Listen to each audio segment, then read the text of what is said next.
Hi, this is Joe from Citrus County Porch Life, bringing you the AA Word of the Day for August 4th, which is Seeds of Faith.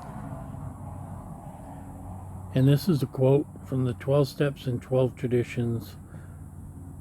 This is part of AA literature, officially approved AA literature. And the 12 Steps are basically a guide to helping a person recover from alcoholism. The 12 traditions, while they do involve individual people, are more group-oriented and have to do with concepts like anonymity, press relations, financing. Each group has to have a prudent reserve so that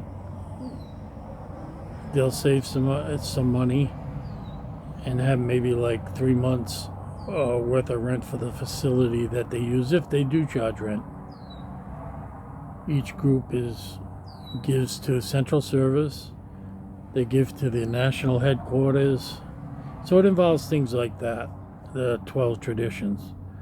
But it's good to get that book and read beyond the 12 steps, and you can see how it kind of gives you a snapshot of how things run in AA.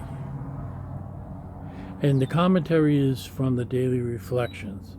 As a child, I constantly questioned the existence of God.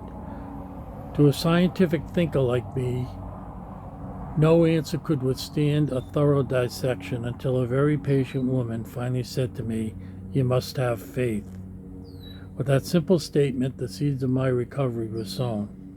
Today, as I practice my recovery, cutting back the weeds of alcoholism, slowly I am letting those early seeds of faith grow and bloom. Each day of recovery, of ardent gardening, brings the higher power of my understanding more fully into my life. My God has always been with me through faith, but it is my responsibility to have the willingness to accept His presence. I ask God to grant me the willingness to do His will. Alcoholics Anonymous is based on Christian principles, and the indwelling of the Holy Spirit is how God enters us, and we are to use the Holy Spirit. We become temples of the Holy Spirit, and we are to use His power to do the will of God. That's basically what that is saying.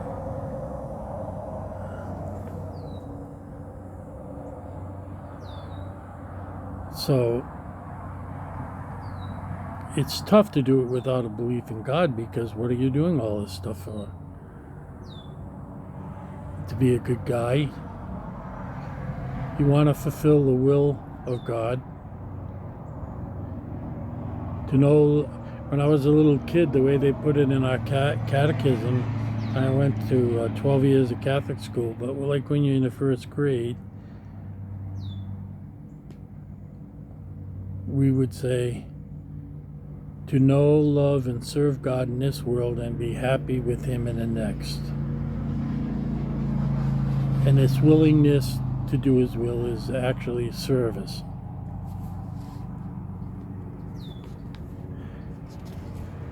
So,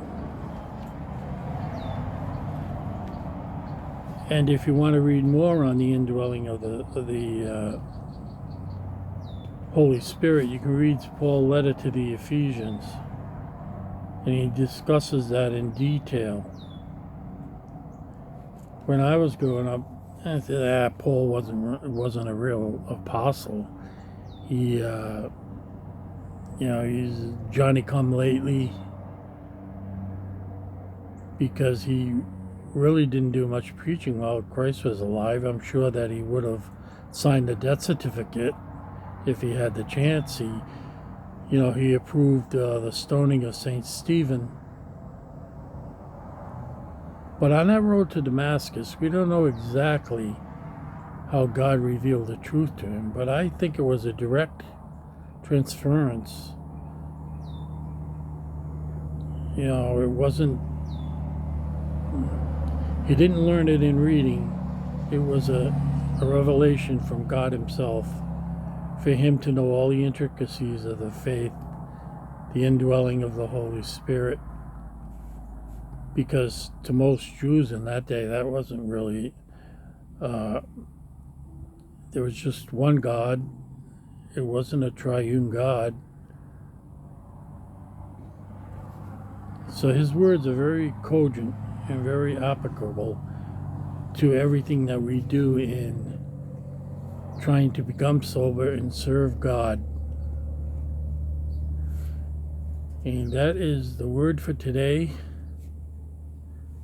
I hope you all have a good day, a good Sunday. And if you can, get out to worship with other believers. And enjoy the rest of the summer. Boy, it goes by fast, doesn't it? Oh, and another particular thing, it almost skipped my mind. It said, to a scientific thinker like me. That was me to the T. I ended up majoring in mathematics. I had an older brother who died on my first birthday, and I had two other brothers who died as infants because they were premature. They were identical twins and premature. So there was a lot of uncertainty. I didn't have the wherewithal to express all of that, but I felt it. And the first thing that gave me any kind of certainty that I could understand was mathematics. And I liked it. It came very easily to me. And I could prove things with mathematics.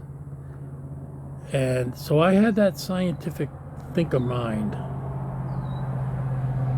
And I would take things apart and see if it worked. And it grew out of, really, God helps those who help themselves. So it wasn't that I rejected God, I didn't ask him into my life. But my purpose in life was to get everything done on my own and show God that I could do it. That's exactly how I felt. And that's what kept me from really benefiting from AA for a long, long time. I was going to figure out how to drink and do it safely and not have any of the medical problems that others had. Of course, that wasn't possible, and I did find that out. But yeah, that was me, the scientific thinker. And I have to watch myself all the time on that when I discover something new, that I'm not getting into that old mind frame again. So I hope that helps some of you out there that may be like me. So, good day.